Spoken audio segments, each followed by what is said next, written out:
Salut les amis, quelques petits mots pour introduire ce podcast. Je vais vous présenter aujourd'hui le témoignage de Sandrine.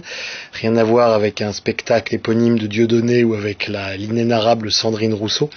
Il s'agit ici d'une personne qui a été victime de la célébrissime programmation MK Ultra. Cette programmation est au carrefour de traditions multiséculaires visant à obtenir l'assujettissement d'autres êtres humains afin de gagner du pouvoir.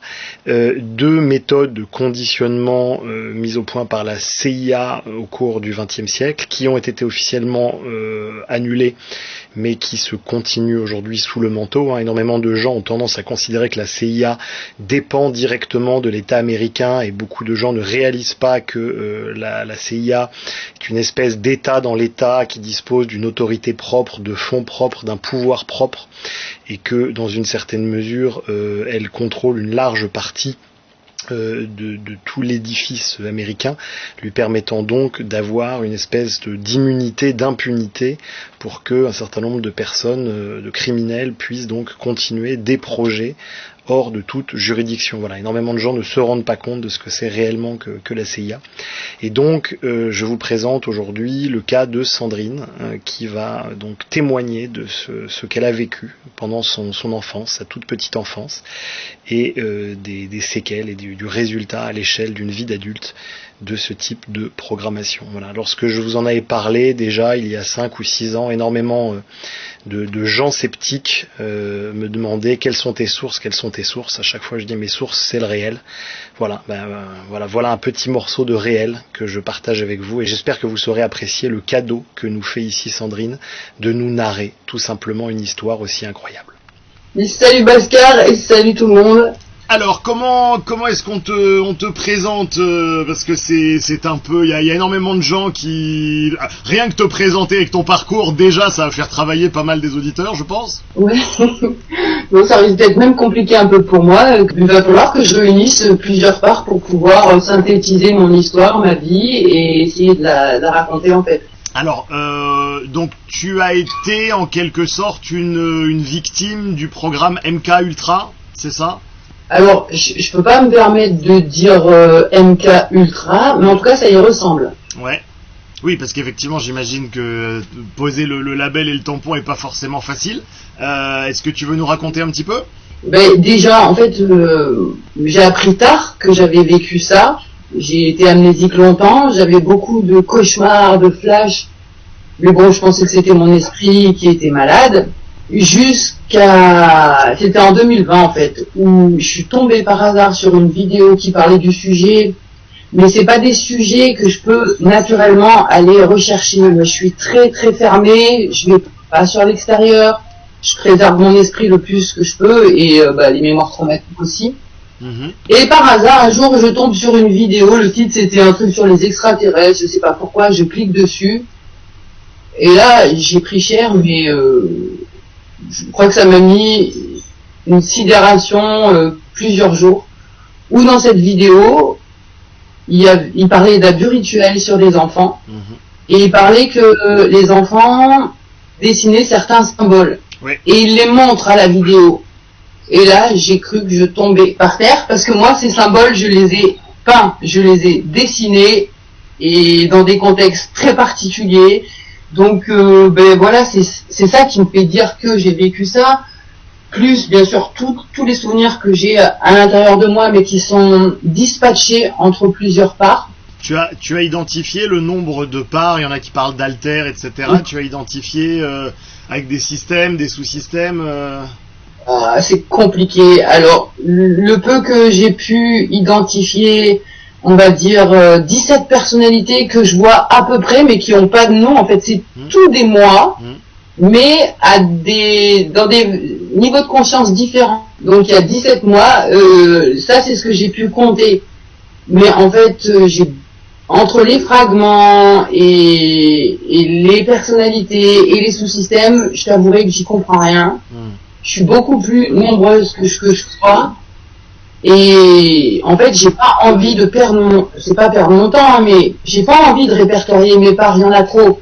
Par contre, quand il y a quelque chose qui arrive, j'essaye de traiter l'information et de prendre soin de la part ou du fragment ou de la personnalité. Tout dépend si je suis en co-conscience avec ou pas. Ok.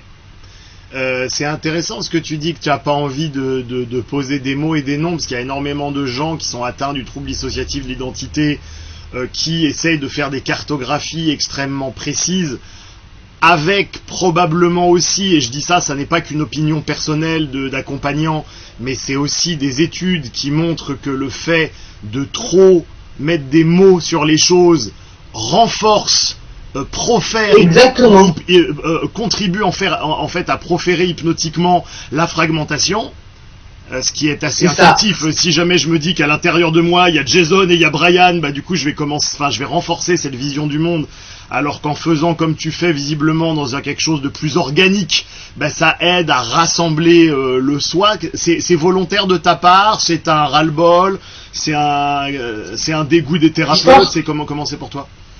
Non, je pense que c'est un cheminement qui m'a amené à ça. Et puis moi je l'ai eu très tard, mon diagnostic, je l'ai eu en 2019. Ok. Et au début j'étais surprise, je savais même pas que ça existait. J'ai bien été voir en moi, je pouvais valider qu'effectivement je suis plusieurs et ça fait très bizarre d'en prendre conscience.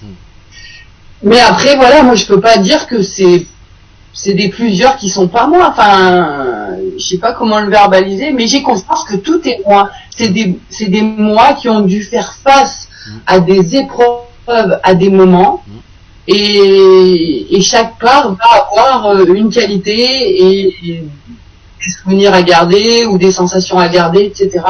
Donc sur les 17 que j'ai pu répertorier, j'ai fait un gros travail et je me suis rendu compte qu'il pouvait y avoir sous ces personnalités-là des sous-systèmes avec des fragments. Donc dans une famille un peu toxique avec une mère hystérique et un papa à qui on aurait donné le bon Dieu sans contrition. Vraiment, il a été très gentil avec moi, c'est le seul de la famille qui a été vraiment très gentil. Et comme ma mère voulait me tuer, il me protégeait de ma mère en fait. Et en échange, il fallait que je sois très gentil. Quand tu dis très gentil, il a commencé très gentil, à m'initier sexuellement. Voilà. En fait, très très gentil en apparence. Oui, j'avais bien noté l'inflexion de ta voix quand tu disais très gentil. Oui, mais réellement gentil, hein. C'était le seul qui me parlait, qui jouait avec moi, qui rigolait avec moi, et en plus qui m'avait donné un pouvoir. Il m'a donné un pouvoir contre ma mère. Donc il y avait toute une manipulation en fait pour les abus sexuels qu'il faisait. Pour lui c'était plus une initiation, enfin en tout cas c'est comme ça qu'il me le transmettait.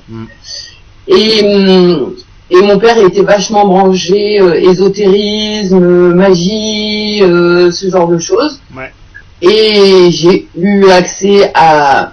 Alors moi petite, j'aurais pas pu dire ce que je vais te dire là, hein, mais j'ai vécu des trucs que moi je comprenais pas enfant, où il me disait on va faire de la magie, il y avait des bougies, il y avait un contexte, il y avait des symboles au sol, où il fallait que je me place au milieu, et il se passait jamais rien. Moi je trouvais que sa magie elle était nulle, hein, mon père.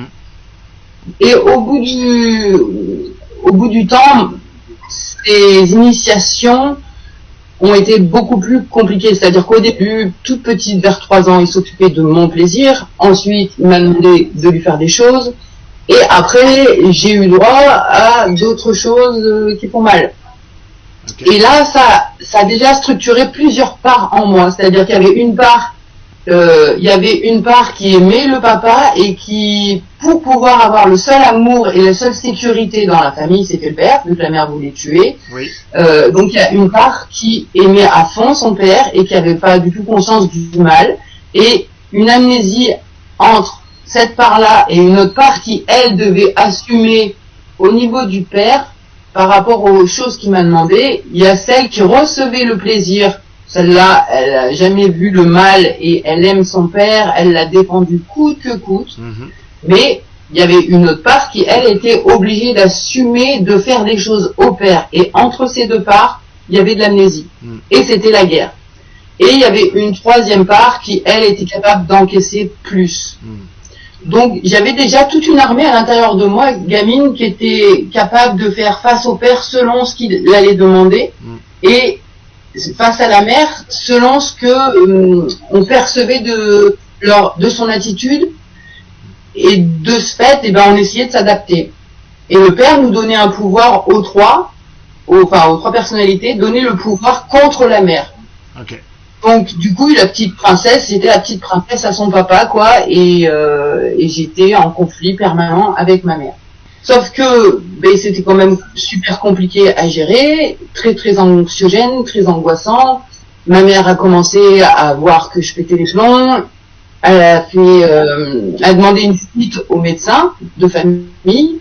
Le médecin de famille, j'ai essayé de lui raconter des choses, mais je pouvais pas dire. Et donc j'ai pas été entendue.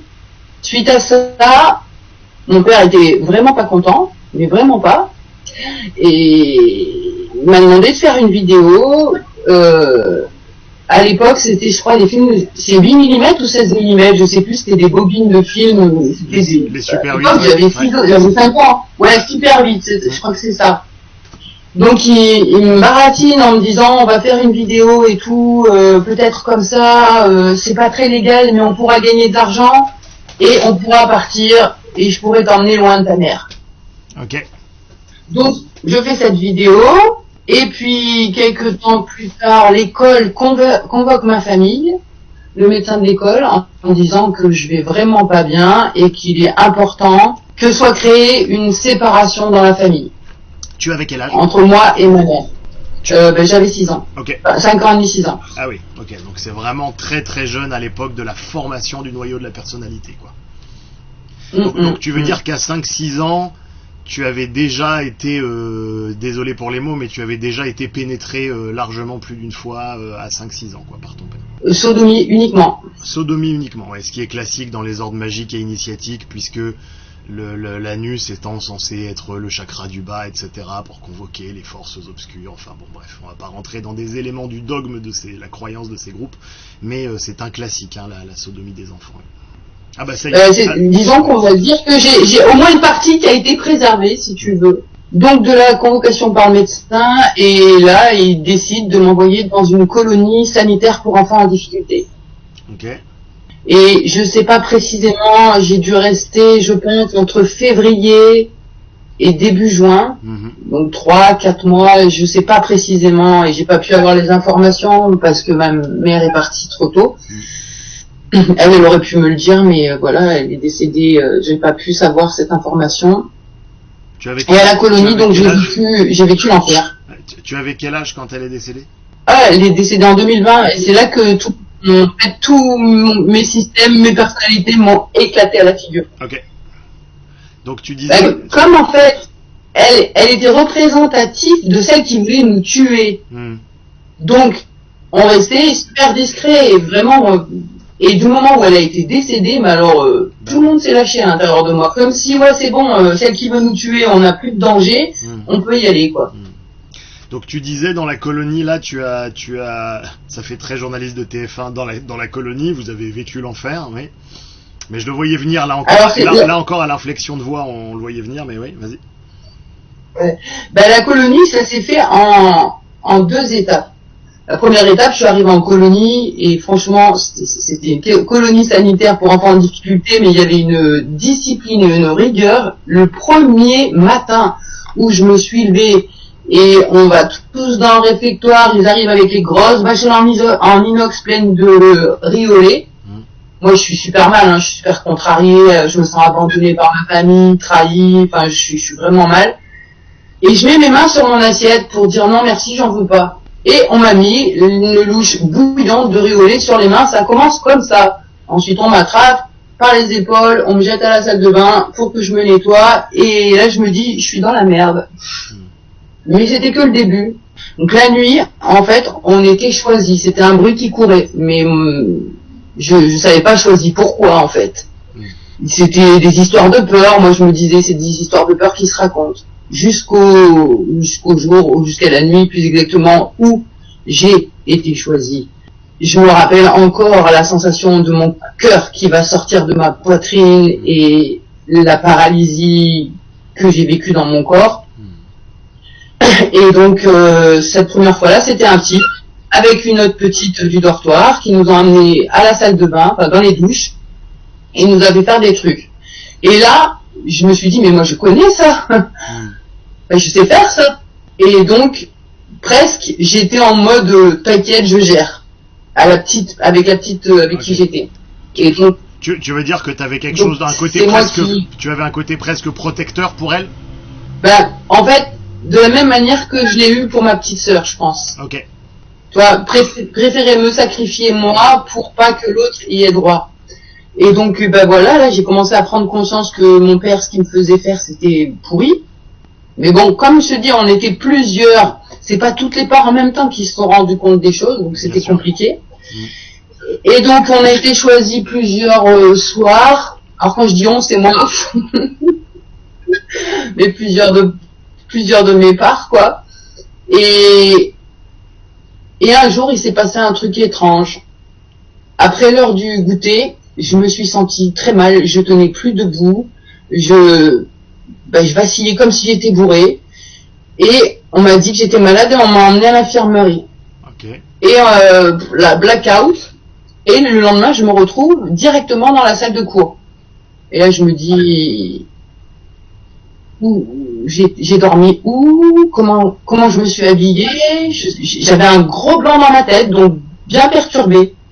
Et 4 jours d'affilée, c'est arrivé 4 jours d'affilée. Voilà, on va quand même préciser pour les auditeurs que ce genre de symptômes donc est assez typique de certaines substances de type GHB, etc., dans lequel il y a des blackouts complets. Hein, voilà. Ben là, franchement, c'est comme si je m'étais endormie et réveillée à un autre endroit, et pas avec les mêmes habits, enfin c'était très perturbant, je comprenais pas. Et j'allais bien la journée, et donc infirmerie à chaque fois, et le même scénario, je me retrouve dans la salle de cours, je suis là. Et un jour, normalement on doit avoir piscine, là on m'annonce que bah non, moi je voudrais pas la piscine, que je suis malade, et que il faut qu'on me mette en quarantaine pour pas que je transmette aux autres enfants. Et de là je pars dans un camion blanc, toute seule, il n'y a pas d'autres enfants quoi, hein. Et on me conduit dans un hôpital, enfin en tout cas dans ce que moi je crois être un hôpital, parce que bah ça ressemble, il y a des appareils pour écouter le cœur, pour faire plein de choses quoi. Et c'est là que ça se complique, et c'est là où je vais peut-être survoler, je vais voir que ça m'attire pas trop, que je puisse aller au bout de notre discussion, tu vois. Prends soin de toi. Mais donc là, voilà. Là il y a eu 4 phases. La première phase, alors dans l'ordre, je suis pas certaine, hein, mais je crois que la première phase, c'est au niveau de la programmation où je me suis retrouvée avec des lumières qui m'aveuglent, des sons forts dans mes oreilles, et des courants électriques, des décharges électriques, et des questions. Il faut que je réponde, et quand je réponds pas ce qu'ils veulent que je réponde, je me prends une décharge. Ça, c'est, comment dire, parce que là, il faut que je gère un petit peu intérieurement comment ça se passe dans moi de raconter ça. La sensation de mourir, et la sensation vite, il faut que je meure vite parce que c'est trop insupportable. Enfin bon, le calvaire intérieur, peut-être on y reviendra après, parce que si je commence à en parler après, ça va peut-être m'attraper et je pourrais pas aller au bout de notre discussion. Okay. Donc il y a eu des électrochocs, moi je pense que c'est des électrochocs que j'ai vécu, avec des choses dans la bouche pour mordre très très fort, et donc ensuite des cœurs dans la tête, et le corps qui ne tient plus, c'est-à-dire que en fin de séance où j'ai eu des absences, des pertes de conscience, à la fin je peux pas me lever pour partir, on me tient comme ça, et enfin voilà, j'ai plus de corps en fait, mon corps il est liquide. Et après il y a une phase des jeux. Il y a des jeux, mais des jeux cons hein, pour les gosses, genre le truc que je me rappelle le plus. Je sais pas si t'as connu ça, enfant, c'est un plateau de jeu avec un fil de fer qui fait des zigzags comme ça, là, dans tous les sens. Ouais. Et t'as un stylo avec une boucle. Oui, et il faut pas toucher. Et tu dois faire passer la boucle. Ouais. Et il faut pas toucher. Ouais. Et si tu touches, J'essaye de le faire avec humour, hein, parce que ça me détend de le dire comme ça. Donc ça, il y avait une espèce d'histoire où je dois sortir d'un labyrinthe. Et si je sors pas du labyrinthe, je sors pas vivant. Donc il faut absolument que je fasse ces épreuves de jeu. Et à chaque fois, la culpabilité elle est sur moi. C'est-à-dire, je suis nul, j'y arrive pas. Je suis nul, j'y arrive pas, je vais mourir. Je suis nul, j'y arrive pas, je vais mourir.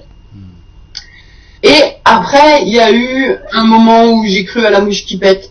J'ai cru que, enfin, parce qu'il y avait 2 équipes médicales. Ouais. Il y avait une équipe médicale qui me faisait les électrochocs et eux, c'était pas drôle. Ils me montraient aussi des images qui allaient très vite. Enfin, je peux pas l'expliquer mieux. Oui, et donc il y avait une 2e équipe qui nous récupérait le soir pour prendre soin du corps. C'est-à-dire là, on avait des soins. Donc là, on voit bien qu'ils essayent d'associer tout ce qui est émotion positive à une certaine équipe, tout ce qui est émotion négative à une autre, hein, c'est le coup du bon flic et du mauvais flic, sauf que là c'est encore plus poussé que dans les séries américaines avec les interrogatoires, hein, évidemment. L'équipe considérée comme mauvaise, elle va être associée à de l'anxiété, donc au bout d'un moment il va y avoir l'anticipation de l'anxiété qui va mettre le cerveau en mode alerte perpétuelle et permanente, ce qui va empêcher le cerveau d'apprendre quoi que ce soit, et donc empêcher le cerveau de se développer, et donc les seuls apprentissages qui pourront avoir lieu seront ceux qui seront contrôlés par l'équipe bienveillante. Hein, voilà. Et ils sont pas si bienveillants que... Enfin, oui, bienveillante. Bien sûr qu'ils sont pas bienveillants, mais moi, de mes yeux d'enfant, je me dis, au début, je croyais qu'ils étaient bienveillants, mais après, j'ai très bien vu qu'ils étaient malveillants, et j'ai essayé, et c'est avec eux que j'ai essayé de négocier. J'ai une personnalité que j'appelle ma petite peste, et ma petite peste intérieure, elle leur a fait la misère, en vrai, hein. Bon, ils nous ont fait la misère aussi, mais je pense qu'on les a bien emmerdés avec le recul. On devait pas être un cas facile. On a tout essayé. On leur a même proposé de l'argent, d'appeler nos parents, enfin des stratégies pour se barrer, mais même pas t'imagines. Et le problème, c'est que dans ma vie, ça m'a coupé la volonté à fond. Étant donné que on a été au bout de nos stratégies de défense pour essayer de s'en sortir et qu'on n'a pas réussi, et ben pendant très très longtemps, je partais du principe que tout est vain. Notez pour les auditeurs, donc comment est-ce que dans ce genre de conditionnement, on empile les techniques de psychologie. Là, on est sur ce qu'on appelle l'impuissance acquise, hein, bien évidemment. Et je me rappelle, au début, je savais pas si l'histoire de mon père et de la colonie était liée. Maintenant, j'en suis sûre. Et pour la petite histoire, mon père a reproduit un schéma de sa famille. C'est-à-dire que lui, son père était pédophile, drôle de famille, avec deux petites sœurs jumelles, dont une qui décède à 18 mois d'une septicémie. C'est bizarre.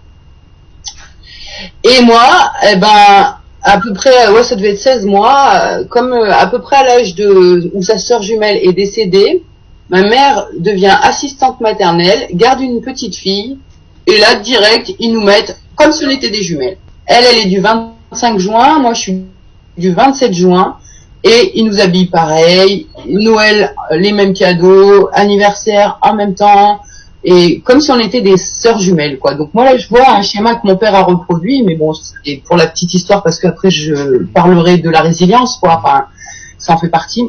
Faut surtout essayer de pas m'égarer. Donc oui, pourquoi je parlais d'elle? Donc elle s'appelait Anouk, cette petite. Anouk, c'était ma sauveuse. C'était mon amie, c'était c'était la seule personne sur qui je pouvais compter, en fait. Et c'était une petite fille comme moi. Et j'avais beaucoup d'amour. Et en fait, pendant la programmation, alors les mots ils vont pas être justes, hein, mais j'essaye de pointer une compréhension que j'ai eue. Bien sûr. Ils se sont servis de l'amour que j'avais de cette petite pour la transposer sur le père, pour que je puisse dire toute ma vie, le plus fort c'est mon père. Moi, mon père, il m'a jamais rien fait. Alors, mon père, j'ai toujours pu compter dessus. Tu peux expliquer un petit peu le lien entre cette relation avec Anouk et comment ça t'a amené à considérer cela avec ton père? Et en fait, ça a été des réminiscences de la colonie où je me suis retrouvée avec des fragments. Mais là, tu vois, je veux pas connecter avec ces fragments-là pour en savoir plus. Je vais essayer de me rappeler ce qui s'est passé. Et en fait, l'amour qu'on ressentait dans notre cœur pour elle, ça nous aidait à tenir. Oui. Et ils ont cassé ça, ils l'ont transposé sur le père, et elle est disparue de notre tête. C'est-à-dire que tu as cessé. C'est-à-dire que moi, Anouk, je connais pas. C'est-à-dire que tu as cessé de la voir physiquement? Et ben quand je suis rentrée de colonie, je l'ai vue pendant 1 an. Je savais juste une seule chose, c'est que ma mère voulait me tuer. Ça, c'est le seul truc que j'ai toujours su de toute ma vie, c'était ça. Et mais Anouk, bon, bah voilà, c'était une gamine que ma mère gardait. Et cette femme, elle est rentrée en contact avec moi il y a une dizaine d'années, parce que elle aussi était vraiment pas bien. On a eu des discussions et moi, elle me rappelle rien, jusqu'à ce que je récupère ce petit fragment qui m'explique et qui me donne des détails de ce que j'ai vécu avec cette fille, parce que jusque-là, j'en avais pas. Ok, alors attends, juste je récapitule un peu parce que j'ai peur que ce soit un peu confus. Donc, tu veux dire que donc il y a eu de toute évidence une espèce de volonté de créer une espèce d'identification entre elle et toi en vous offrant les mêmes cadeaux, en faisant des rituels et en vous traitant comme des sœurs jusqu'à ce que tu développes pour elle une forme d'affection. Et quand tu rentres de la colonie, du coup tu la vois quelques fois et après tu ne la vois plus, c'est ça? Voilà, c'est ça, il y a eu séparation, déménagement. Ils nous ont changé d'école déjà, direct. Quand je suis rentrée de colonie, changement d'école. On était dans la même classe, là ils nous ont séparés. Donc on sait que ça peut être très très perturbant pour la construction psycho-émotionnelle des enfants, ce genre de perte de repères. Mais comment est-ce que ça te ramène vers ton père? Comment je vais expliquer ça? Parce que le fragment avec qui j'ai communiqué il y a peu de temps, lui m'a donné les souvenirs que j'avais pas concernant Anouk. Oui. Des moments où on jouait, des moments où on faisait des plans on voulait se barrer de la maison pour monter un orphelinat. Ok. Et ça, j'avais tout zappé, en fait. C'est comme s'ils avaient enlevé Anouk de mon esprit et qu'ils avaient mis l'amour que je ressens pour elle sur le père, parce que même la part qui aimait bien son père ne l'aimait pas aussi fort que Anouk. Anouk, on avait prévu qu'on vivrait ensemble pour toute notre vie. Donc je fais une petite parenthèse pour expliquer un peu, mais donc là on voit bien que dans la détresse il y a une espèce de Anouk, malgré le fait que Anouk et toi aient le même âge, il y a un transfert qui se fait vis-à-vis d'Anouk, un transfert qui est à la fois vertical, puisque Anouk représente quelque part quelque chose de sain, une porte de sortie à tout un univers dysfonctionnel, et en même temps Anouk est aussi une paire, c'est-à-dire quelqu'un qui est du même niveau que nous. Donc là, déjà, on voit que ça encourage encore l'incestuel, parce que le vertical et l'horizontal sont mélangés et amalgamés. Et au moment où on enlève Anouk d'un seul coup, ça veut dire que la porte de sortie qui représentait une forme d'espoir est à nouveau enlevée, et donc qu'est-ce qui se passe dans ces cas-là face au chaos? On revient vers la figure d'attachement que l'on connaît, aussi dysfonctionnelle soit-elle, et donc ce qui renforce encore la relation avec le père, même s'il est dysfonctionnel, puisqu'il faut mieux un père dysfonctionnel plutôt que rien. Et pour terminer là-dessus, ouais, c'est exactement ça, bon, ok. Et en outre, pour faire le lien avec l'impuissance acquise que tu disais tout à l'heure, ça renforce aussi un schéma qui dit « Quand j'essaye de m'en sortir, je n'y arrive pas, alors que quand je me soumets au père maltraitant, il est toujours là. » Donc on voit que c'est des techniques de psychologie qui sont empilées, réempilées et réempilées. C'est ça, c'est exactement ça. Et si tu veux plus de détails par rapport aux fragments avec qui j'ai communiqué pour avoir son avis, quoi, sur ce qui s'est passé avec Anouk, etc. Donc là, Trix a parlé un peu de sexualité, c'est que moi petite, mon père m'avait montré ce que c'était le plaisir. Et naturellement, machinalement, je lui ai montré à Anouk ce que c'était. Et du coup, toutes les deux, quand on était à la sieste, on se faisait des câlins. Et pour moi, c'était l'amour. Et pour elle aussi, je pense. On s'est fait surprendre par ma mère. Vous aviez quel âge? Qui nous a massacrés, et moi je comprenais pas, je me disais mais c'est de l'amour, mais ma mère elle doit avoir 4 ans et demi, un truc comme ça. Okay. 4 ans et demi, 5 ans à peu près. Et donc là où je voulais en venir, c'est dans mes schémas d'adulte. Ma relation à l'homme qui a été chaotique de chez chaotique, c'est que j'avais remarqué que j'avais 2 schémas. Où je rencontrais un homme avec qui je pouvais vraiment avoir l'amour, avoir des projets communs, et que tout allait, je veux dire, l'amour était possible. Et là, à ce moment-là, la sexualité, elle était nulle, et en plus de ça, moi j'avais envie de lui dire, si tu m'aimes, tu me fais pas ça. Et il y avait un autre schéma, c'était quand le gars, il était, enfin, je pouvais pas envisager de vivre avec, de faire un couple ou quoi que ce soit parce qu'il était tordu ou ce genre de choses. Et ben là, par contre, je m'éclatais au lit. Et en fait, quand j'étais gosse, mon père me faisait des caresses et ben, j'aimais ça, quoi. C'est dur à dire, hein. Mais ça crée même de la dépendance. Et par contre, quand je le faisais avec Anouk, c'était nul. Est-ce que tu vois là où je veux aller ou pas? Bah, au fait que quand... Avec le père, la sexualité, elle est... Attends, je peux répondre du coup, enfin je me permets, mais au fait que quand tu es dans une situation d'objet, c'est bien, et que quand tu es dans une situation de sujet, ça n'est pas bien. Ouais, je m'étais même dit, en fait, c'est que ben, le père, il était... Enfin, j'étais un homme adulte, donc il avait du savoir-faire, oui. Donc forcément que j'avais mon plaisir. Que avec Anouk, on était deux gosses, on savait pas ce qu'on faisait et j'avais pas le même plaisir. Bien sûr. Et du coup, ben, ça me créait un dilemme en moi par rapport à l'amour et par rapport au plaisir. Enfin, ça m'a embrouillé complètement l'esprit et puis ça a fini, la colonie, ça a fini de détruire tout ça parce que mon père avait commencé donc à me programmer pour que je sois surtout pas comme ma mère et donc je pense être une bonne femme pour l'homme. Lui, c'était son truc. Voilà, il fallait que les femmes se comportent comme ça, il faut que tu sois comme ça, il faut faire ça, il faut faire plaisir, il faut faire ceci, il faut faire cela. Donc une éducation pour être soumise à l'homme à fond. Et après, à la colonie, et du coup, j'ai pas fini de raconter tout à l'heure les péripéties de la colonie, je suis en train de penser là. T'inquiète pas. À la colonie, je m'en étais arrêtée au jeu. Bah, au fait, quand il fallait sortir du labyrinthe. Voilà. Et donc un jour, j'ai supplié ce type-là qui avait un accent étranger, mais qui parlait bien le français. Et ce jour-là, je l'ai supplié de m'aider, de me laisser sortir, que j'allais mourir. Et là, il m'a dit d'accord. Donc là, intérieurement, je me suis dit ouais, ça y est, trop bien. Ouais. Et donc là, il y a deux personnes qui viennent me chercher dans une ambulance. Mais c'est pas pour me ramener à la colonie. Et ben c'est là que il y a j'assiste à plusieurs sortes de fêtes. Enfin, que moi j'appelle ça des fêtes. C'était des soirées où les gens étaient tous déguisés spécialement, ils étaient tous déguisés pareil, ils avaient... Comment ça s'appelle ce masque? Oui, les masques qui, autrefois, donc en Italie, empêchaient les médecins justement d'attraper la peste en protégeant les voies respiratoires. Ouais. Donc c'était ce genre de masque avec un grand bec et puis des grandes tuniques, et plus le masque, ils étaient tous habillés pareil, quoi, vraiment. Voilà, donc j'avais des bracelets aux poignets, aux chevilles, à la taille qui me serraient très fort et au cou. Et en fait, je pouvais, si je me comportais mal, là j'étais shootée à ces fêtes-là, mais si je me comportais pas bien, je pouvais prendre une décharge en fait.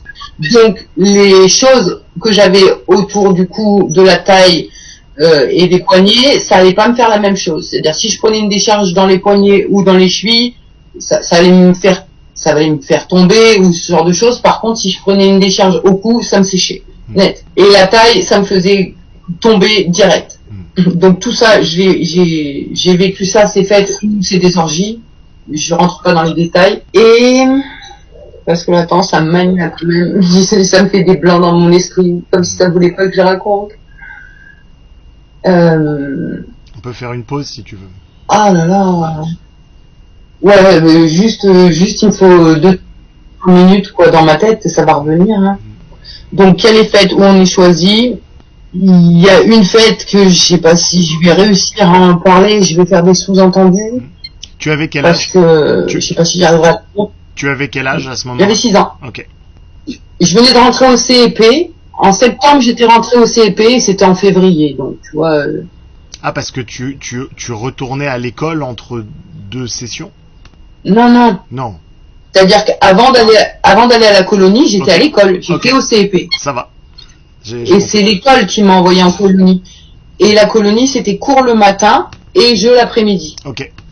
Et donc, il y a eu des cérémonies où là, par contre, j'ai été la seule enfant, enfin, adulte, grande, je veux dire. Et là, c'est les rituels, donc ça va être violent. Je sais pas si je vais pouvoir le raconter, mais je vais essayer. Tu es obligé de rien. Ah ouais, non, peut-être. Ouais, plutôt à la fin, parce que j'ai peur que si je le raconte maintenant, après, si ça me bug le cerveau, on pourra plus parler. Tu es même pas obligé d'en parler si c'est pas bon pour toi. Ben, c'est pas bon pour moi, mais c'est important je crois que c'est important que les gens, ils entendent que ça existe, parce que je l'ai vécu. C'est assurément important que les gens entendent que c'est important, mais c'est pas plus important que toi. Donc, ça là, je raconterai à la fin. Okay. Donc, il y a eu la fois où j'étais censée recevoir mon baptême.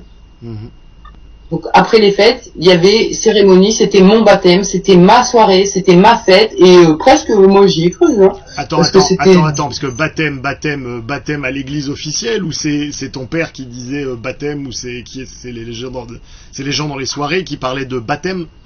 C'est ça, c'est plutôt non, c'est toute l'équipe médicale qui était toujours présente. Hein. Okay. Eux, c'était prévu baptême. Ok. Donc baptême, c'était à l'océan. L'océan. Et là, à l'océan, là où j'étais en colonie, c'était les Sables d'Olonne. Ok. Et là, donc, le souvenir, c'est, je me fais noyer une première fois et je sors de mon corps en fait. Je me vois au-dessus. Donc ça, maintenant, est-ce que c'est un rêve ou pas? Je sais pas, parce que c'est vraiment étrange ce que j'ai vécu là. J'ai pas du tout le souvenir de la sensation de l'eau qui rentre dans moi ou quoi que ce soit. Je suis projeté, je suis au-dessus, je suis projeté, donc je sens absolument pas, enfin j'ai pas de souvenir de sentir l'eau qui rentre dans mes poumons. Je suis projeté, je me vois au-dessus. Là, réellement, je ressens une sensation, mais que j'ai jamais vécue de toute ma vie. Une extase, je peux pas l'expliquer, c'est pas explicable. J'étais la reine du monde, j'étais en extase, j'étais au-dessus de moi, je voyais tout, et ils m'ont ressorti la tête de l'eau.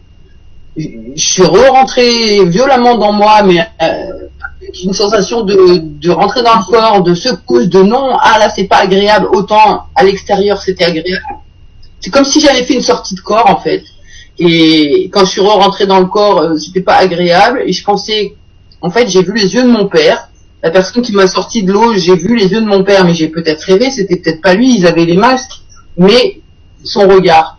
Et je pensais que c'était mon père, je me suis dit, putain, il va me sauver. Et là, ils m'ont remis une deuxième fois, et là, par contre, je sais pas où je suis passé. Et c'est après ça que j'ai atterri à l'infirmerie de la colonie. Alors, juste, je fais une parenthèse. Ce qui est décrit ici sont des états de transe hypnotique, de dissociation extrême, et c'est un bon exemple de la différence entre l'approche traditionnelle et l'approche gnostique, entre l'initiation et la contre-initiation, puisque normalement lorsqu'on poursuit dans le logiciel traditionnel, au bout d'un moment il y a des états comme ça où on peut accéder à une hauteur de vue qui englobe l'intégralité de la création, sauf que dans ces moments-là, nous sommes au centre, c'est-à-dire que ce que nous sommes fait partie de la création. Or là, dans ce que tu décris, il y a littéralement le sacrifice de toi, et où tu sors de ton corps et tu n'es plus présente à toi. Ces états d'extase sont atteints uniquement parce qu'il y a un sacrifice. Donc on vise les mêmes espaces, mais on les vise par des moyens complètement différents, et bien évidemment, un des deux chemins est une fausse piste, mais bon. Ça a l'air de t'intriguer. J'avais jamais vu sous style. Tu l'avais jamais vu sous style? J'avais jamais. Non, puis en même temps, moi, franchement, j'y connais rien du tout. Et puis, même si j'avais envie d'avoir des connaissances sur le sujet, je peux pas. Je peux pas. Ça remue, j'imagine. Je peux pas. Mais je peux pas aller chercher des informations de toute façon. Depuis que j'ai 8 ans, que je suis rentrée de cette colonie et tout ça, j'ai cru que j'étais autiste parce que mon cerveau, il veut rien enregistrer, et même presque, je ne veux pas rien rentrer dans mon esprit. Je veux que ce soit moi qui choisisse ce que je rentre dans mon esprit. Et du coup, j'ai eu beaucoup de difficultés à apprendre des choses, même des choses qui me plaisent, hein. Et donc, alors, aller faire de recherche sur ce genre de choses, j'ai pas droit, quoi. Et quand je dis j'ai pas droit, ça pourrait faire style, si t'as juste à appuyer. Non, non, je suis désolée.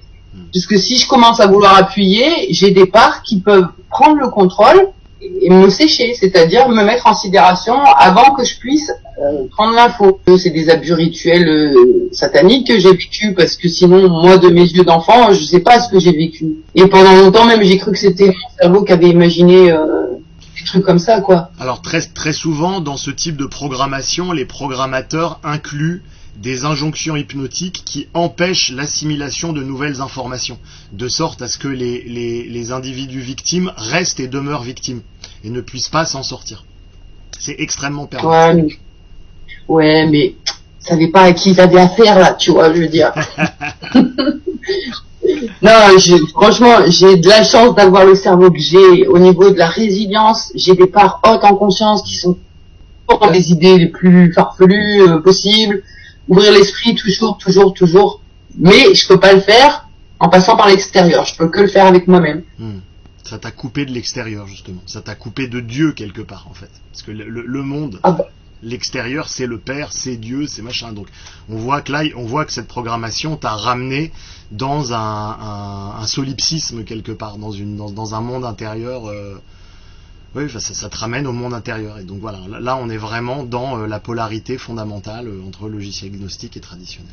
Mais carrément dans le monde intérieur où tu tournes en boucle dedans, t'en as pas conscience. Moi, j'avais pas conscience que c'était pas normal de rester enfermé chez moi, à pas bouger, comme un vase, à attendre d'être déclenché. Et j'ai mis longtemps à comprendre c'était quoi ce truc, pourquoi des fois je peux pas. Ben ça dépend. Si c'est pour mettre en place la programmation que j'ai reçue, je peux faire tout ce que je veux et des trucs de ouf. Et par contre, si ça rentre pas dans le cadre de la programmation, je ne peux rien faire. Même des fois, ça a eu été compliqué d'aller jusqu'à ma boîte aux lettres. Une petite aparté pour les réguliers d'hypnomachie. Ce qu'elle décrit ici n'est ni plus ni moins que le fonctionnement normal du cerveau. Simplement le fait qu'elle ait subi une programmation traumatique met en évidence de façon beaucoup plus lisible le fonctionnement ordinaire du système nerveux. Comprenez bien que nous avons tous reçu des conditionnements similaires dans notre petite enfance, dans le début de notre adolescence. C'est la fameuse instruction civique qui va conditionner les enfants à adhérer à la démocratie sans même la réfléchir et qui va constituer justement un nexus autour de ce thème. En fait, les différents nexus que je vous propose d'explorer sur la chaîne procèdent tous, sans exception, de ce type d'endoctrinement précoce. Vous comprenez probablement mieux à la lueur de ce témoignage à quel point il est ardu pour un système nerveux non entraîné qui n'a pas conscientisé ce type de fonctionnement de pouvoir sortir des rails hypnotiques sur lesquels il a été conditionné, ce qu'on appelle la plupart du temps l'éducation. Mais une éducation digne de ce nom, ça n'est pas cela. C'est donner à l'individu une forme de métacognition de sorte à ce qu'il puisse lui-même observer les conditionnements qui sont à l'œuvre chez lui et décider en son âme et conscience, au besoin, quels sont les nexus, quels sont les tabous, quelles sont les zones dans lesquelles il n'a pas envie d'aller, etc., etc. Et c'est ce qui rend si difficile pour énormément de gens un certain nombre des productions de cette chaîne, c'est que ça vient justement les chercher dans des endroits où ils se sont fait vraiment conditionnés dès leur plus jeune âge. Et il n'y a pas évidemment à cet endroit-là de liberté. C'est tout le propos de la chaîne, déjà de vous permettre de conscientiser ce type d'ornière, et puis pour les plus courageux d'entre vous, peut-être de réussir à briser quelques-unes de vos chaînes. Parce que il y a la programmation, ça va te sécher d'une manière ou d'une autre. Ou ça va t'envoyer des images, ou ça va t'envoyer des pensées, ou ça va t'envoyer les émotions, ou ça t'envoie les sensations corporelles. Donc en fait, ça t'immobilise constamment. Et moi, le travail que j'ai fait, c'était de me rendre compte pourquoi je peux pas aller à ma boîte aux lettres. C'est fou quand même. Alors est-ce que tu as été suivi donc par un thérapeute ou est-ce que tu as fait un travail de ce type?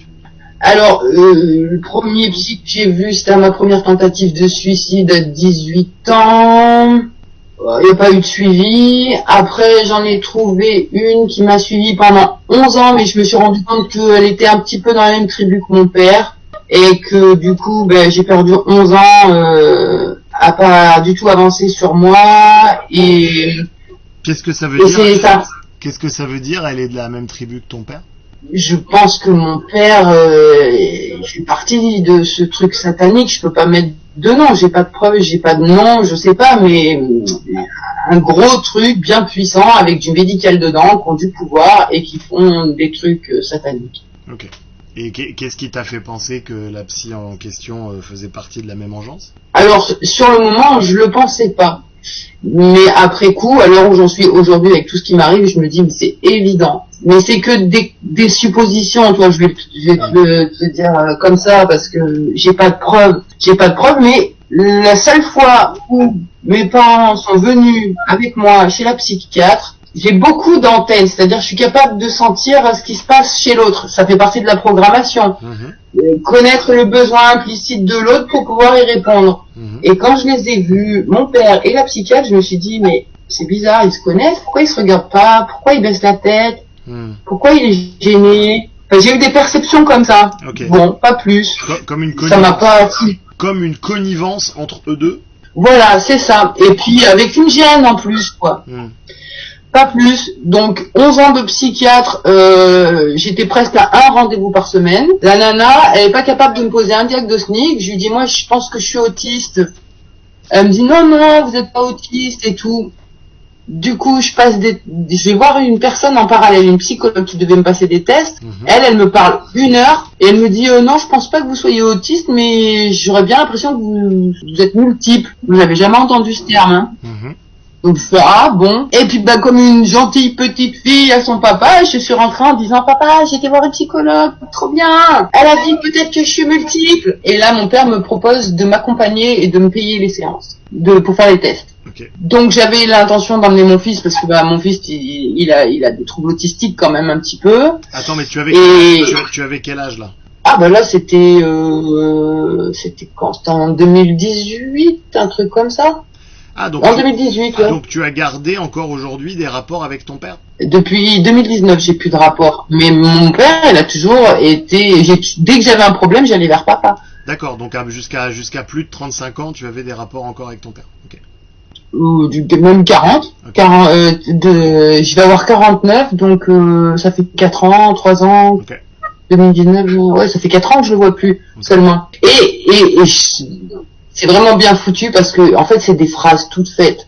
Il suffisait qu'il me dise mais tu sais bien comment elle est ta mère, j'ai toujours fait tout ce que je pouvais pour te protéger. Et là, je suis la petite fille docile, oui papa, Bon, je les ai vus maintenant mes déclencheurs, je pense pas qu'ils puissent encore me déclencher, mais ouais, c'est fou, c'est fou quand même. Quand je regarde ma vie, je me dis comment je fais pour être encore là. Mais là, je me suis garé, du coup, je ne sais même plus quoi en parler. À la base, tu étais en train de finir de raconter le fait que tu t'es fait noyer, tu t'es réveillé dans l'infirmerie. À l'infirmerie. Et j'ai réintégré la colonie, j'ai le souvenir du dernier jour. En fait, il a pas dû rester, j'ai dû arriver la dernière semaine de colonie qui me restait, quoi. J'ai dû passer 4 jours à la colonie, c'était la soirée finale, je suis rentrée chez moi. Au bout d'1 heure, j'ai pris une gifle par ma mère et le cauchemar continuait. Et puis après, donc, j'ai été séparée d'école avec Anouk, c'était au CE1, là il y a eu des problèmes à l'école et j'ai déménagé. Et arrivé à Pont-du-Château, là où on est arrivé en 82, j'avais tout oublié. Même la rentrée de colonie, même la colonie, même Anouk, tout. Je n'avais aucun souvenir. Tu avais quel âge? On était à Pont. J'avais 7 ans et demi à peu près. Okay. Et j'avais l'impression que mes parents, c'était pas mes parents, que je les connaissais pas, que j'étais bizarre, que je comprenais pas que j'étais pas comme les autres. Je m'interrogeais vraiment sur moi, quoi, et j'arrivais pas à faire ce qu'on me demande. Enfin, des trucs basiques, quoi, qu'on demande à des gosses, ranger sa chambre, faire son cartable. Et franchement, voilà, moi, je voyais déjà que j'étais très différente. J'ai vécu la maltraitance à l'école. Je me suis fait taper dessus tous les jours, du CE2 jusqu'en 3e. Et du coup, après, j'étais très, très phobique sociale. Et je me suis dit, c'est à cause de ce que j'ai vécu à l'école. J'ai commencé le travail sur moi comme ça. Attends, tu te faisais taper tous les jours par les autres enfants? Ouais. Ok. Notez comment est-ce que, justement, lorsque on a pris l'habitude, par frayage neuronal précoce, d'être le bouc émissaire, dans sa relation à l'autre, en fait, d'inconscient à inconscient, les choses se passent. Et comment est-ce que quelqu'un qui va voir un groupe social en étant persuadé que c'est lui qu'on va sacrifier, et ben évidemment que c'est lui qu'on sacrifie, puisque vu les niveaux de réalité dans lesquels évoluent les enfants, la logique sacrificielle est extrêmement présente parmi les enfants, et quand une classe ou un groupe d'enfants arrive, la question c'est tout de suite qui est-ce qu'on va sacrifier. Donc si quelqu'un d'office au niveau subconscient arrive et dit c'est moi, et les autres enfants se font pas prier, puisqu'effectivement chacun a bien conscience que s'il faut mieux sacrifier un autre, parce que sinon c'est soi qui y passe, évidemment. En plus, il y avait une espèce de programme que, en fait, comme ma mère n'aimait pas l'amour, fallait pas faire de câlin avec ma mère, elle était tranchante, enfin voilà, l'amour c'est pour les faibles. Du coup, l'amour que ma mère me donnait, c'était par des coups, des insultes, et en fait, quand je me faisais taper à l'école, réellement, j'avais l'impression que c'était presque de l'amour. En fait, tu vois comment mon cerveau il vrillait. J'avais pas conscience que c'était de la maltraitance. Il s'occupait de moi d'une manière ou d'une autre, quoi. On voit bien ici ce qu'on appelle de l'attachement désorganisé. C'est-à-dire, il y a une confusion entre ce qui est aimé et entre l'amour et la maltraitance. C'est exactement ce dont tu témoignes. Et je t'en remercie. J'en profite d'ailleurs pour te remercier de nous livrer tout ça, parce que c'est un trésor que tu nous livres là. Donc voilà, ça va mieux en le disant. Mais moi, je te remercie de me permettre ça, parce que j'arrive justement à un moment là où j'ai besoin de synthétiser un peu toute ma vie, de tout ce que j'ai fait, enlever d'amnésie, ce que j'ai compris, le travail. Et là, c'est un super exercice de pouvoir essayer de voir où j'en suis de moi et de comment mon cerveau essaye de retraiter les informations, quoi. Après, qu'est-ce que je peux dire? Donc, jusqu'à mes 27 ans, j'étais bizarre, c'est-à-dire que ma première relation sexuelle consentante, j'ai pété les câbles, je voulais faire du vaudou, je voulais tuer le gars, j'ai pas compris. Ok. Posséder, tu sais, posséder. Et là, je dis, waouh, c'est ça la sexualité? Bon, je vais pas recommencer. Donc, j'ai attendu, j'ai retrouvé un copain, je sais pas, peut-être un an ou deux après. C'est la première expérience, et rebelote, envie de meurtre, envie de tuer l'autre, envie de me tuer moi, avec toujours une connotation d'ésotérisme, de vaudou, de trucs bizarres comme ça. Je faisais des séances de spiritisme quand j'avais 16 ans. Enfin bon, des trucs pas clean, quoi, en fait. J'avais une intuition, je te regardais et je te racontais ta vie, ton passé, ton présent, ton futur. Mais j'avais des connexions, en fait. C'est un fait relativement peu connu, mais le type d'abus rituel dont elle a été victime crée une espèce de cassure, une espèce de porosité entre les mondes. Et il est tout à fait attendu que ce type de profil psychologique s'oriente très très rapidement ensuite vers d'autres arts similaires, visant à maintenir autant que possible ces portes entre les mondes ouvertes. Cela peut avoir l'air extrêmement étrange pour ceux qui ne sont pas initiés à ces pratiques, mais il s'agit, pour ceux qui les connaissent, d'une réalité extrêmement concrète et extrêmement tangible. Et la conséquence de cette ouverture des mondes peut être à certains moments l'apparition de capacités assez hors du commun, capacités étudiées, pour la petite anecdote, par plusieurs services spéciaux de par le globe. Même si certaines approches assument totalement ce mélange entre science et ésotérisme, là où d'autres essayent, dans la mesure du possible, de scientificiser au sens strict les différents facteurs de réussite ou d'échec de l'obtention de ces capacités. Nous en reparlerons dans des vidéos ultérieures. Tiens, je voudrais revenir un peu sur quelque chose que tu as... J'aimerais bien revenir sur quelque chose que tu as dit tout à l'heure. Tu parlais de symboles. Et là, tu parles justement de capacité, visiblement, de prémonition ou de compréhension, on va dire, très très très fine de l'humain qui, sans parler de pouvoir ou de choses extraordinaires, peut-être juste simplement d'une extraordinaire sensitivité, mais comme on peut retrouver chez énormément de gens qui ont été très traumatisés, puisque c'est une espèce d'hyper-adaptation. Est-ce qu'il y avait un lien avec le tableau Seven Level de l'artiste Kim Noble ? Non, ça te dit rien du tout. Je connais pas. Ok, avec 7 niveaux comme ça, qui sont des symboles souvent utilisés dans la programmation MK, mais bon, peut-être pas, visiblement. Okay. C'était un rond avec un triangle, en fait. Okay. Un rond avec un triangle à l'intérieur et un A à l'envers. Ok. Et donc, ouais, amnésique pendant très très longtemps, et c'est quand je suis tombée enceinte, en fait, de mon fils, parce que j'ai quand même eu la chance de vivre 7 ans l'amour avec une personne, mais c'est devenu mon maître et je le savais pas que j'étais programmée pour chercher un maître. Et donc c'est pas n'importe qui peut être mon maître. Un mec gentil, bienveillant, il peut pas être mon maître. Il faut que le gars il soit un minimum tordu. Et donc j'ai pu vivre cette relation parce qu'il était un peu tordu à certains niveaux et abîmé à d'autres. Au niveau de la sexualité, par exemple, il avait pas de ressources. Il tenait 3 secondes et il se mettait dans des états pitoyables. Donc moi, ça me protégeait. Mais du moment où lui, il a commencé à avoir une vraie sexualité, ben moi, je suis partie en vrille. Je lui faisais des blackouts de 3 à 15 jours. Je savais même pas où je passais. Je comprenais rien. Je m'en rappelais plus. Et là, j'avais des flashs enceintes donc de mon père en train de me demander de faire des trucs. Donc les levées d'amnésie, elles ont commencé quand je suis tombée enceinte. J'ai renié le truc. Et puis à force d'avoir plus d'informations, j'ai fini par convoquer mon papa. Lui dire dis donc, tu voudrais pas me dire, tu m'aurais pas fait des trucs des fois je le fais avec cynisme, hein, parce que là je me traite de blonde carrément quoi. Donc je suis allée voir mon père pour lui dire dis donc, tu m'aurais pas fait des trucs des fois, on peut en parler. Tu avais quel âge? Et là direct il a mis. Tu avais quel âge là encore?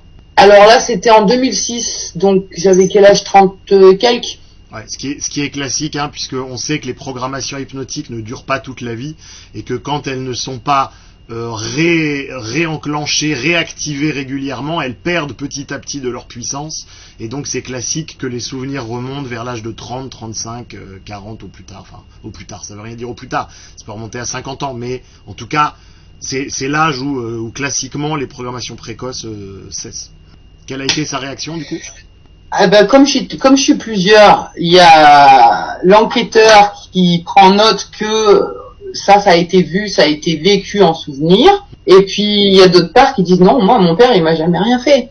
Ce qu'ils appellent l'altershell, en fait. L'altershell, normalement, c'est celui qui passe inaperçu et qui garde bien tous les secrets.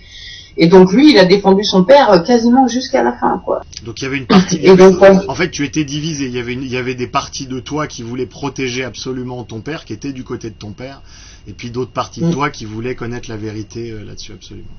C'est ça. Et donc après, bah là, 2019, je suis partie de chez eux parce que j'y étais retournée pour aller affronter un peu plus de plus près voir ce qui se passe, quoi. Donc là, je suis passé 3 ans à trier, à me faire switcher, à voir mon dédoublement de personnalité, à me rendre compte que mon père c'est un enfoiré, etc.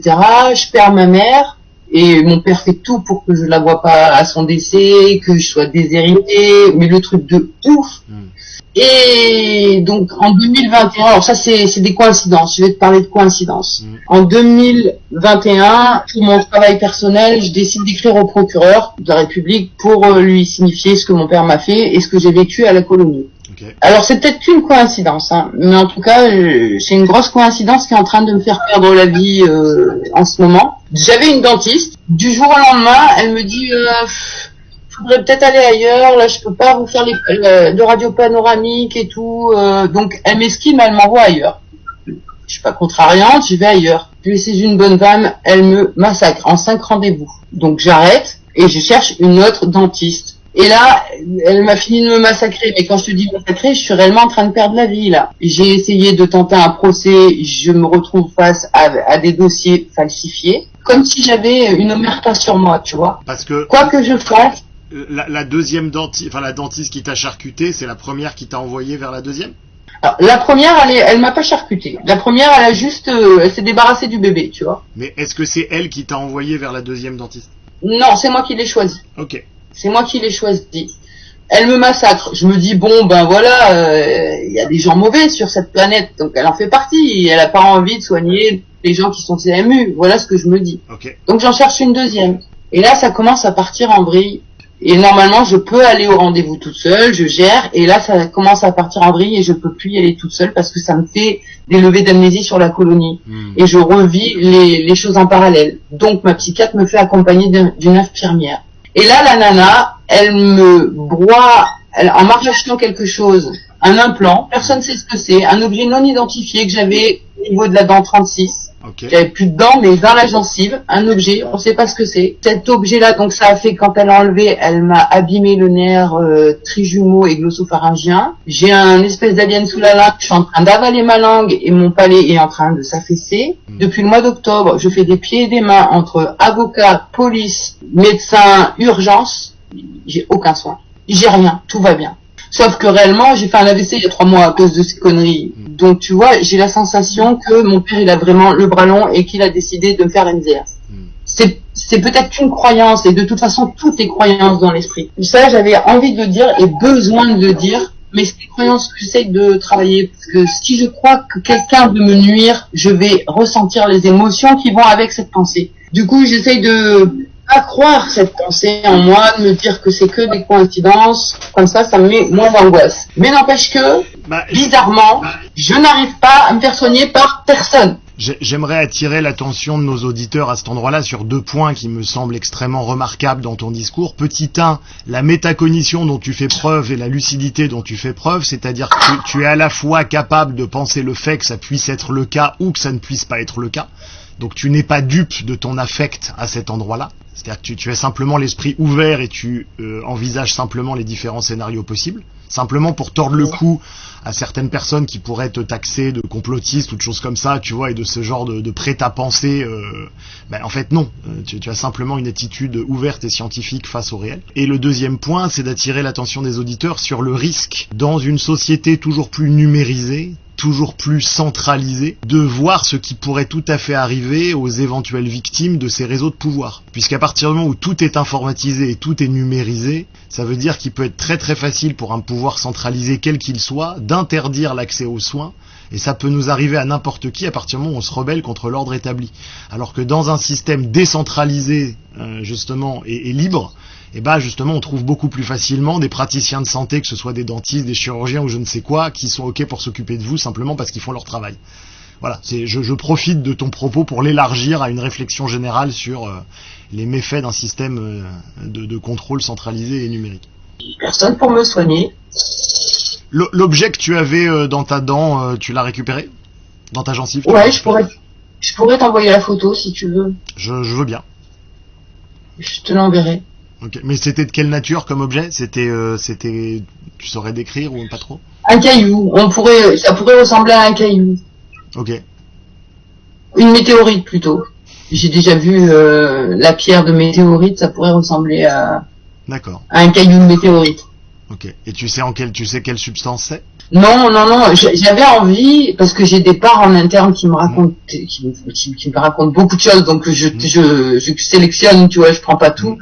Mais il y a un souvenir que la dent 36, c'est la dent qu'on perd à l'âge de 6 ans, et moi je me rappelle très bien que je l'avais pas cette dent-là. Et donc j'ai des parts, mes petites complotistes internes qui me disent, si ça se trouve c'est un implant, ils nous ont mis un truc pour nous pister, pour savoir où on est. Alors du coup je fais, on se calme mes petites parano.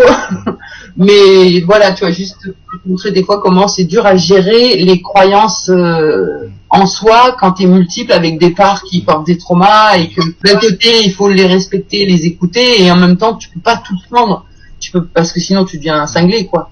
Et puis au passage aussi, c'est un grand classique dans ce genre de programmation que de mettre justement ce genre d'implants dans différentes parties du corps, même si ce sont des implants totalement neutres et sans effet, mais simplement pour que la personne croie et pense que les implants ont un effet.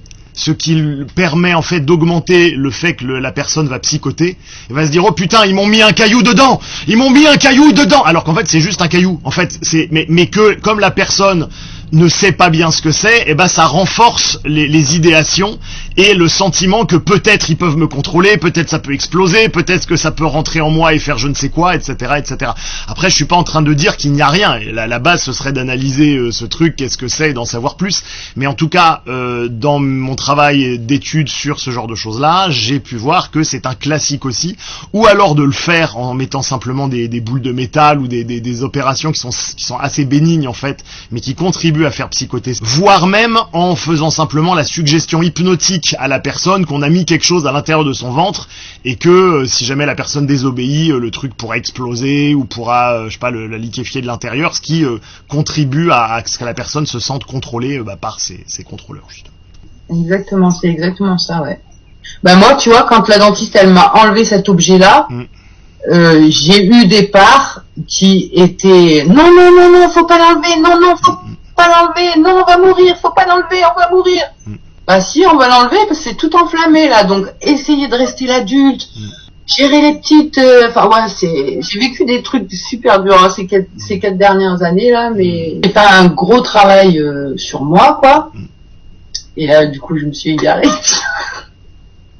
Trouble de l'attention, je suis désolée. Que si tu arrives à te soigner. Oui, la croyance. J'ai fait un gros travail sur moi et en fait qu'on soit multiple ou pas multiple, je pense quelque chose, c'est que ce à quoi on croit, on en fait l'expérience. Je crois qu'en psychiatrie ils appellent ça le biais de confirmation. Je suis pas sûre de ça, mais en tout cas, moi je fais un lien avec, j'ai remarqué dans ma vie, si tu crois quelque chose, tu en fais l'expérience émotionnelle. Si je crois que je vais mourir bientôt parce que le médical s'occupe pas de moi, c'est hyper anxiogène, mais vraiment. Par contre, si je crois pas cette pensée et que j'essaye de m'embobiner l'esprit en me faisant croire quelque chose de plus positif, je vais aussi en faire l'expérience. Donc je suis obligée d'avoir des parts super perchées, super hautes en conscience qui me racontent des trucs sur la spiritualité, sur la vie, sur c'est quoi le game dans lequel on est pour pouvoir accepter et mettre du sens à tout ce que j'ai vécu, quoi. Ok. Bon.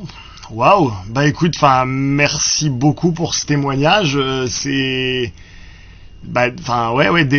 c'est un cadeau vraiment exceptionnel que tu nous fais là, et vraiment, je réitère encore ma gratitude. Je trouvais ça important aussi que les auditeurs puissent vraiment entendre des récits concrets pour pas que ça reste à l'état de fantasme et d'entendre des vrais gens en fait. Qui simplement disent coucou, j'existe quoi, et peut-être pour accorder un petit peu de crédit ou au moins de compassion et d'écoute si jamais d'aventure autour d'eux ils entendaient des histoires similaires, tout simplement.